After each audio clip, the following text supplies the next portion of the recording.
No, I'll leave those on. I'll take these off. I don't like those showing. We're good? All right, we're out here in the TV compound at Bowman Gray Stadium for the Clash weekend. I'm with Larry McReynolds from NASCAR on Fox. Larry, great to be with you. No, it's good to be here, and especially at Bowman Gray. Who would ever believe we'd be racing the Cup cars back at Bowman Gray? They did it for a number of years, but I don't think anybody saw this coming a few years ago. It's been 53 years since the Cup Series was here. We know Bobby Allison won that race. Richard Petty finished second. That's a long time ago. A lot has changed in NASCAR, but that next-gen car seemed to kind of fit here. He did that test a few years ago. Well, again, we did the tire test here before we went out to the LA Coliseum, and we know we put on a well of a show out there for 3 years. And why not bring it closer to home and to probably one of the most historic tracks in NASCAR? I think we ran our course in the LA Coliseum. I think that was phenomenal.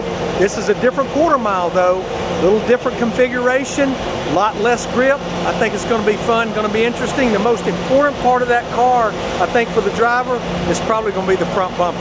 I think you're right. I heard from a lot of drivers, and they say a lot of what their feeling is going to be is what they hear from that grandstand. The drivers talk about when they go down the front stretch, they can hear the crowd roaring, and they take in that energy. Between that and there being a lot of room to the inside, that there's no wall there, they could shoot somebody off into the infield with a door bang or stuff like that. I think it's going to ramp up. Well, and that's the one difference from here to the LA Coliseum. There was a little bit of racetrack on the inside of the inside groove that they would use to try to get down there, maybe find some grip.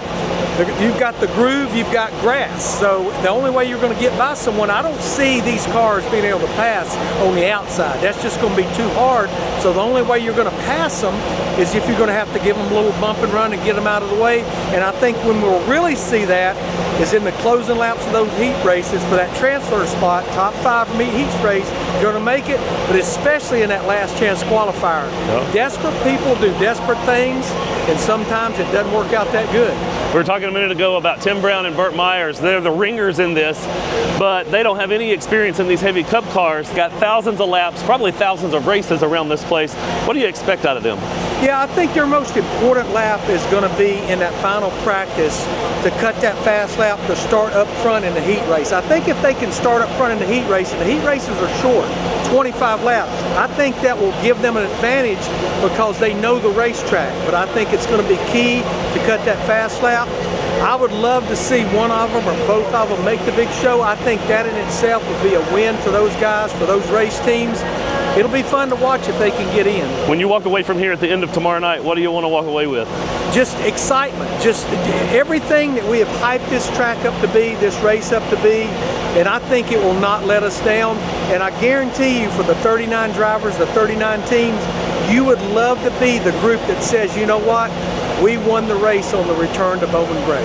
It all starts tonight with the heat races at 6 o'clock on FS1, and of course tomorrow night at 6 o'clock, the last chance qualifier on Fox 8. Got to watch Fox 8 right here in the hometown. Larry Mack, thanks for joining us. Thank you, appreciate it. Yep.